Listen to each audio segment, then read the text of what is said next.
Okay, so you write about these things. Well, tell me about Isaac. It was Isaac's dilemma that brought this conflict with Portsmouth City Council to a head in 2006. Oh, really? How did that happen? The council had told the owners of a BMX ramp, which they had built in their backyard in Portsmouth, to remove it.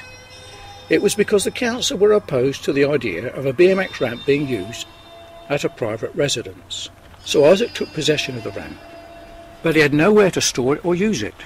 I see. So how did you think you could help?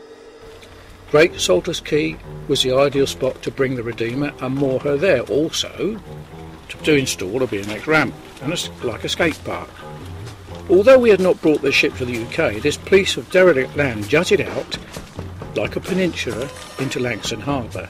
It was an ideal spot for a BMX ramp site. Oh really? So how and what did you do to help Isaac out with his BMX ramp? It took a lot of work and planning. There were no records anywhere as to who owned the land, and no council tax records were with the council. It was established that the land in September 2003 was unregistered land, in spite of the fact that Portsmouth was a compulsory registered district, which meant any transfer of land must be registered with the land registry in Portsmouth. Careful study identified a company called Portsmouth Trading Company as the former owner, but that ceased trading in 1963 and no current ownership address could be found. It was concluded that the former owner had died and the land left derelict. But it's a lot of work to do. So what did you find and who were the parties that you asked about the land?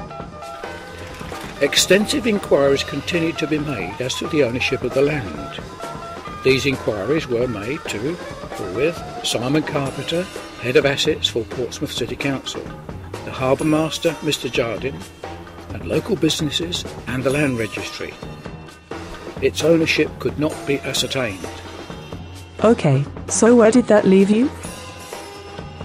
I informed Simon Carpenter of our interest in the land in 2003 and gave him a copy of my book, my more recent book, Trojan Warriors, which outlined some of the work that we're doing in the Philippines and our proposals to bring the ship, the Redeemer, to Portsmouth and moor her at Great Salters Quay.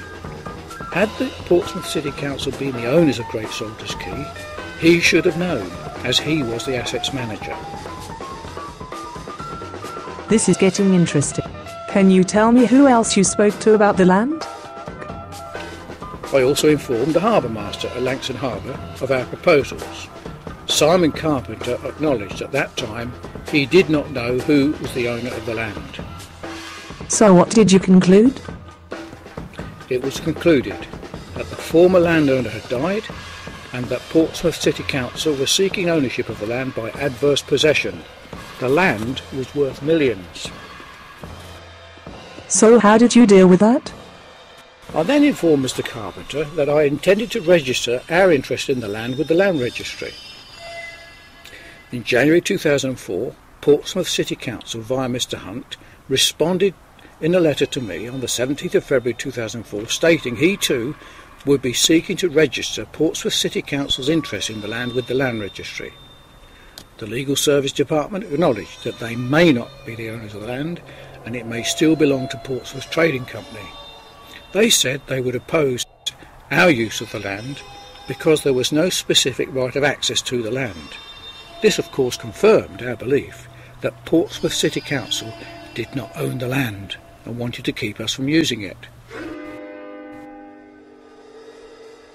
Wow, what did you do then, as it seems they don't want you to have the land?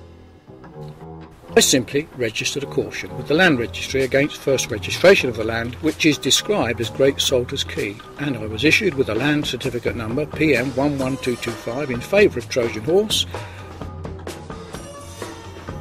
This was because, had the Portsmouth City Council owned the land, they were obliged to register this purchase with the Land Registry, but no record had been made. It was assumed, therefore, that the council did not own the land, but were seeking to own it by adverse possession. Really, that is serious. How did you feel about that, once you had got this registered caution? I felt great, as this meant the council could not register their interest in the land without proof of ownership. As if the land was not registered, I could have laid claim to it by fact of using it and fencing it off with continued use. This is what the council realised. So what did you do next?